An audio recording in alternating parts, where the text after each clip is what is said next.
नमस्कार बेंगलुरु। वीडियो काय बनावता रे भाई, तू वीडियो क्यों बना रहा है? चलो।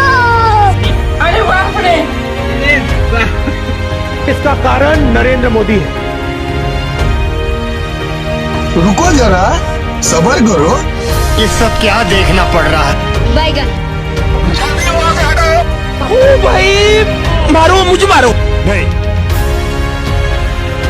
ये पेट का अचार